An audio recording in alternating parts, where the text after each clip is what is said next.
Hey, how's it going, guys? Domino Paris 21 here, and back again with yet another deck profile for you all. So, of course, what I have to present to you guys is my Beast Deity deck, of course, post set 13. Or I like to call this deck Ethics and Friends. You know, Ethics Buster has developed this little split personality, so in the form of Reverse and Extreme and such. But yeah, talking just really quick about Extreme versus Reverse, definitely these two get compared a lot in the Vanguard community, especially among fellow Nova players, and is definitely debated, you know, a lot as to, you know, which card is better, Extreme or Reverse. Well, just to overall settle that argument, Extreme overall is the better card. Now, it doesn't mean that Reverse is bad or anything like that. I mean, Reverse still offers a lot to this deck, which is why I do play both in the deck.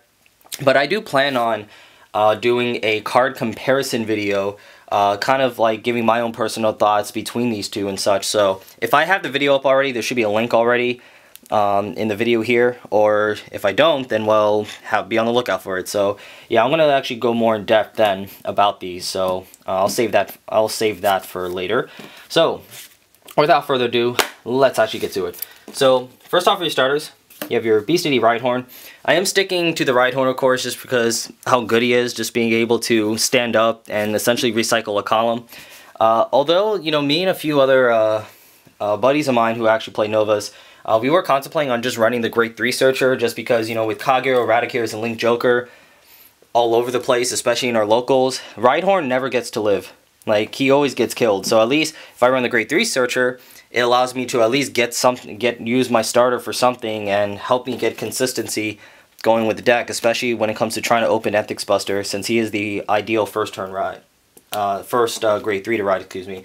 But I still like the Rhyhorn. Still comes in clutch for you, and like I said, being able to recycle a column is always nice. So, really, really good card. Then next up for Grade 3s. Sorry guys, trying to get all this stuff together. You have your 4 Ethics Busters, of course. Not much more to say there. If you guys actually don't know what he does, when he's a break ride, so whenever you ride Nova on top of him, Vanguard gets +10, and then the Vanguard gets the ability of whenever he attacks the Vanguard, you stand in your front row. So just a pretty very effective break ride alone. But now combining him with his counterparts, he becomes even more powerful. So of course you have your 3 Ethics Buster Extreme and 2 Reverse.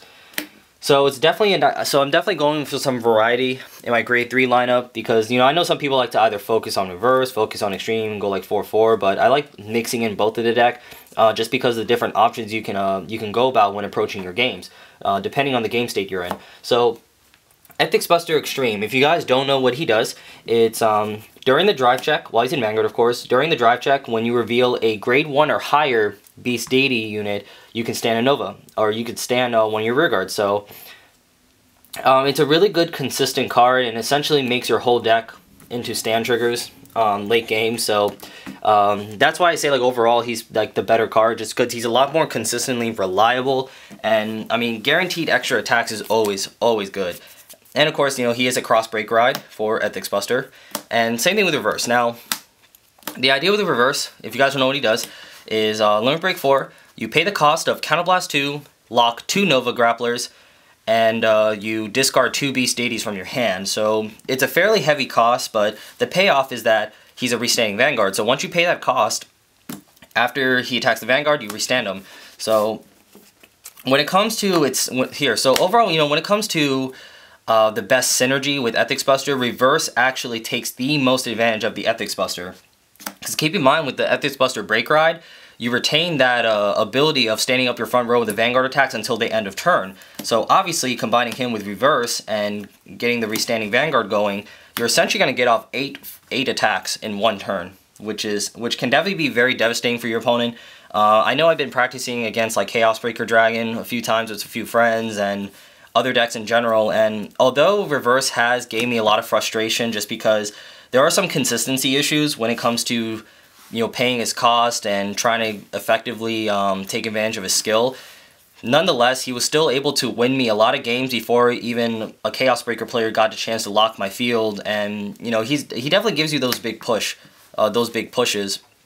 that this deck, you know, was a little absent on prior to set 13. So The problem with reverse, of course, with the cons is that you have to pay the cost before you attack, so it's not like how Descendant or Tetra is, where like if you don't have enough cards to discard, you can just, you know, get your Twin Drive and then do it. So that's why I said where the consistencies come in, but but that's the main reason why I like to play the 9 grade 3s, is because, you know, if I'm sitting on an Ethics Buster, chances are I'll have like a reverse and extreme in hand, especially with the ratios I run. So if I feel like it's not really worth me trying to go for reverse, or it's going to be too heavy of a cost depending on my situation, I can just simply go into extreme and then just take advantage of its consistency. So really like this lineup here, and of course, you know, I have a large quantity of 11k attackers, which are so precious in this kind of deck. So simple as that. Grade 2s, you have your 4 Hatred Chaos, of course. This 12k attacker is very important in these kind of decks. Then 3 Brainy Papio. I was running 4. Definitely a new card introduced in set 13 for Beast Deity. Really like this card a lot. What he does is, whenever he hits your opponent's Vanguard, you special counterblast 1 Beast Deity, and you stand up one of your Nova Glapper units. So it's another way to help add some pressure to your opponent, get some extra stands off if need be. But what I like about Brainy Papio most of all for this deck, is that now he creates some kind of mid game for this deck. So although you do have Blank Marsh, which has always been part of Beast Deities for a while, to restand, just to, you know, restand your rear guards early in the game, now you have access to other ways to restand, so it's another way to get some pressure on your opponent. I was running 4 before, but I think 4 works a lot better in a more extreme focused deck, but since I'm running the combination of extreme and reverse, 4 Brainy Papio is not always great, you know, with reverse, just because it's more important to get more standalone attackers to take advantage of reverse. And also at the same time, I mean, reverse does use a hefty amount of counterblasting, so I like the balance of the 3 Papios, and most importantly, I had to make room for another one of these, so of course I am running 3 Golden Anglets. Golden Anglet is just, of course, your traditional card. When it stands up, get +3, so it can definitely stack up on the turns you end up abusing reverse. So just a good card, a decent card in general. Although the artwork kind of gives me a seizure looking at it, so much going on. But yeah, so that's my grade 2 lineup. Grade 1s, of course, you have your 4 Solar Falcon. I mean, perfect guards, of course. I honestly just do recommend playing the Solar Falcons, just because there's a lot of, I mean, especially for the cost of reverse, having to discard Beast Deities and the special counterblasting involved. I mean, and the fact is that with Extreme, it does require you to drive check Beast Deities. So definitely I recommend getting the Solar Falcons. So simple as that. 4 Max Beats. Now, Max Beat is definitely one of my favorite cards in the deck, just because of what he does is whenever he stands, you counterblast 1 and you stand another Nova. So something that's kind of funny that I've done is I actually won 1 game by turn 3 because the first turn I rolled my grade 3, I stacked 2 triggers on a column with Brainy Papio and Max Beat, and pretty much the way it worked was, so with 2 triggers, it was 26, so I hit my opponent's Vanguard, and especially if it's early in the game, my opponent obviously doesn't really, you know, it's really hard to guard for 26, especially very early in the game, so my opponent was forced to take the hit. So then you use Brainy Papio's skill to stand the Max Beat, and use Max Beat's skill to stand the Papio, and then you just proceed again to attack the Vanguard. So, I mean, it's not always going to happen like that, but just being able to almost effectively recycle a column with the Papio is always good, so this is a very powerful column to have. But most importantly, with the Max Beat, it's a really good stand target to use with Extreme, so it's like having another Ride Horn in the field, but better power. So, really, really fantastic card. And then I am running the 3 Desert Gators. Finally, you know, Beast Deities get a 10k attacker, which was something I was missing for a while, plus artwork is pretty cool on this, even though it's kind of hard to find the head on some of this artwork. But yeah, here's the head. But yeah, this is really important for the deck, of course. 2 Blank Marsh. Again, same idea as Papio. Blank Marsh just, of course, always gives some kind of mid-game pressure to your opponent, try to get some extra attacks off and such. So, still liking the Blank Marsh. And then I guess the one of in the deck, I ran 1 Energy Charger.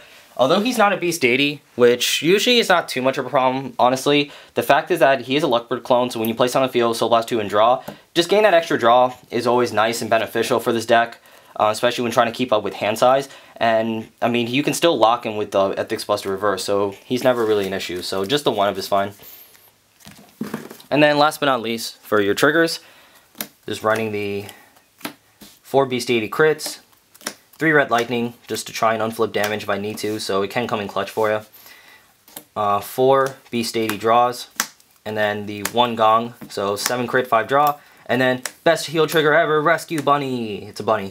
But yeah, so I'm just running 7 crit, 5 draw. I think like just running that extra draw can be beneficial for this deck just because, like I said in my previous profiles for Novas, the fact is that this deck is very field reliant and really does require you to commit to your field a lot. Against a lot of good players, they will go after your rear guards a lot and to try and, you know, depreciate your field a bit. So having the extra draw just helps try to maintain your hand size while dealing with that.